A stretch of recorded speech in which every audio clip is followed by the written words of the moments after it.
최근 한국 사회를 뜨겁게 달군 만주족 이슈. 만주족이 우리와 얼마나 밀접한 관계에 있을까요? 항저우 아시안게임에서 화제의 중심이 된 탁구스타 전지희 씨를 시작으로 만주족에 대한 국민적 관심이 폭발적으로 증가하고 있습니다. 하지만 그들의 중요성은 그것만이 아닌데요. 고구려와 발해의 역사적 배경을 가진 만주족이 우리나라와 어떤 놀라운 시너지를 낼 수 있는지, 그리고 우리나라 간도 영유권과 어떤 끈끈한 연결고리가 있는지 알려드리겠습니다. 더욱이 중국에서 무시되는 만주족의 정체성, 그 중심에서 한국이 어떤 특별한 역할을 할 수 있는지에 대해서도 깊게 파헤쳐 보겠습니다. 또한 만주족 중 우수한 인재들이 한국의 어떤 미래를 열어갈 수 있는지에 대한 흥미진진한 내용도 준비되어 있습니다. 국토전략TV에서 지금 바로 시작합니다. 최근 만주족들과 관련된 이슈들이 하나둘씩 나오는 상황 속에 놀랍게도 이 만주족을 우리가 포용해야 하는 이유가 점점 명확해지고 있습니다. 이는 우리나라의 국익과도 매우 밀접한 연관이 있는데요. 국토전략TV?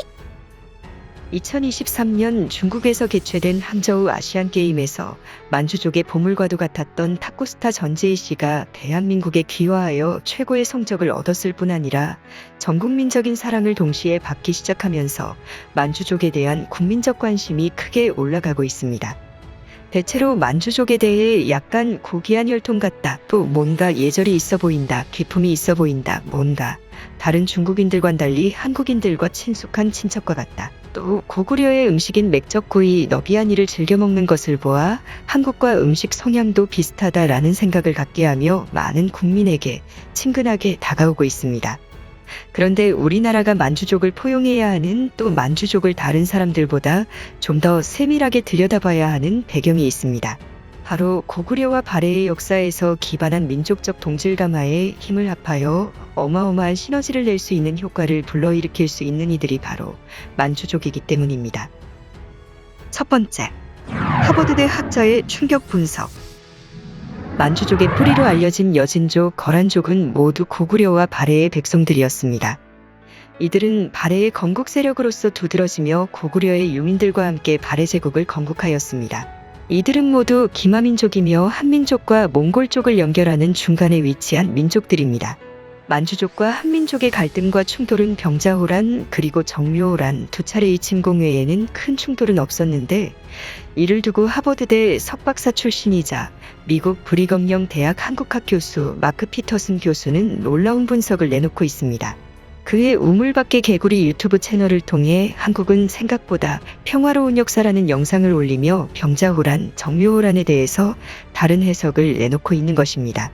한국은 역사적으로 큰 침입을 받은 적이 몽골의 침략과 임진왜란 정도로 많지 않았으며, 나머지 역사는 비교적 평화로웠던 땅이 바로 한반도였다는 해석을 내놓은 것입니다. 실제로 유럽이나 일본, 중국에 비해서 전쟁이 벌어지거나 침략을 받은 경우가 매우 드문 아주 안전한 땅이라는 독특한 해석을 내놓은 것입니다. 그중 병자호란, 정묘호란에 대해 특별하게 언급하며 좀 더 다른 해석을 내놓고 있습니다. 당시 만주족들은 한국을 우방으로 만들기 위해 싸웠다는 해석을 내놓은 것입니다. 게다가 포로 문제와는 별개로 몽골 침략, 임진왜란과는 달리 만주의 침략, 즉 병자, 정묘호란의 상황은 비교적 민간 인명 피해가 크지 않았다는 해석을 내놓았습니다. 실제 호란 당시 한 만주족 장군이 조선에서 마을 백성들을 모조리 학살하자 그 장군은 파면되어 집으로 돌려보내졌고, 모든 병사들이 백성을 학살하고 르칸 임진왜란이나 몽골 침략과는 상당히 양상이 다르다는 해석을 내놓았습니다. 사실상 만주족을 같은 친척민족으로 해석하는 경향이 나타나는 배경 중 하나입니다. 두 번째, 남만주의 영유권을 지키고 있는 만주족들. 중요한 부분은 만주족들이 우리나라 간도 영유권에 지대한 연관이 있다는 점입니다. 즉, 만주족을 한민족이 포용을 해야만이 간도 영유권 반환의 정당성이 실릴 수 있다는 것입니다.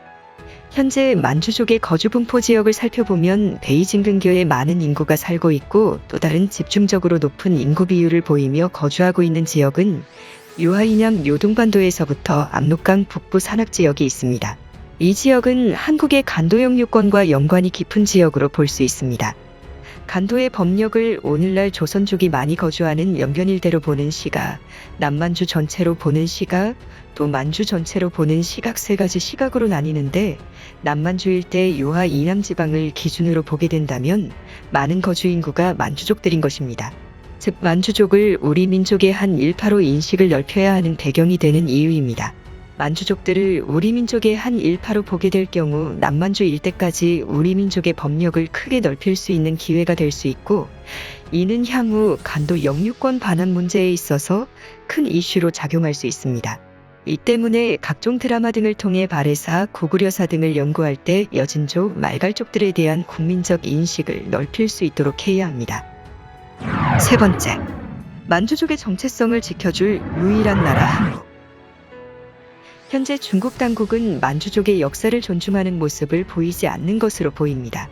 특히 문화대혁명 기간 동안 보여준 만주족 상류층과 귀족들, 왕족들에게 자행한 무참한 박해는 오늘날까지 만주족들에게 중국 공산당에 대한 안 좋은 기억을 불러일으키기에 충분합니다.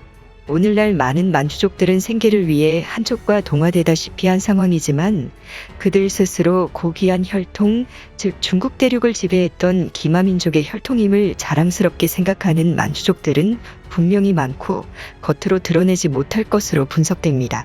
특히 중국 당국은 만주족의 역사를 한족의 역사처럼 보는 이른바 동북공정을 통해서 만주족의 역사까지 중국민족의 역사, 즉 한족의 역사로 인식하게 하려는 경향이 나타나는 것입니다.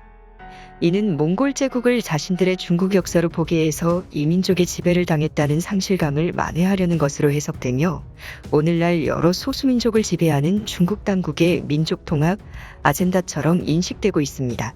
하지만 만주족들 스스로는 그렇게 생각하지 않고 있으며 소수의 인구로 수억의 중국 대륙을 다스렸던 민족으로서의 자부심이 있습니다. 이 같은 정체성을 지켜줄 수 있는 나라는 단 한 나라, 한국밖에는 없는 상황입니다. 한국에서는 만주족의 언어를 보존하기 위한 별도 연구까지 진행되고 있으며 한글로 그 발음을 어떻게 하는지 등에 대해서 명확한 연구가 진행될 뿐 아니라 만주족에 대한 정체성 인정을 하고 있는 몇 안 되는 나라입니다. 게다가 만주족의 친척계 통민족 가운데 크게 번영한 나라는 대한민국 단 한 나라뿐인 상황으로 만주족의 채통과 품위를 유지시켜줄 수 있는 나라처럼 한국이 부상하고 있습니다. 네 번째, 우수한 만주족 인재들. 현재 만주족들의 인구는 2000년 기준으로 1068만 명에 달할 정도로 많은 인구를 보여주고 있습니다. 만주족들은 독일 IGA 노동경제연구소의 분석에 의하면 한족을 포함한 중국 내 소수민족 소득 수준 랭킹에서 조선족이 1위, 몽골족이 2위, 만주족이 3위, 4위가 한족인 상황으로 한족보다 소득 수준과 교육 수준이 높은 통계를 보여주고 있습니다. 실제 예술, 문학, 교육 분야의 두각을 나타내는 인재들이 매우 많은 상황이며 한국에 유입됐을 경우 각종 사회 문제로 인한 트러블을 일으킬 가능성이 매우 희박할 것으로 분석됩니다. 이들을 과연 한국에 포용할 수 있을까요? 또 이를 위해서 어떠한 노력을 기울여야 할까요? 국토전략TV, 그럼 오늘은 이것으로 마칩니다. 시청해주셔서 고맙습니다.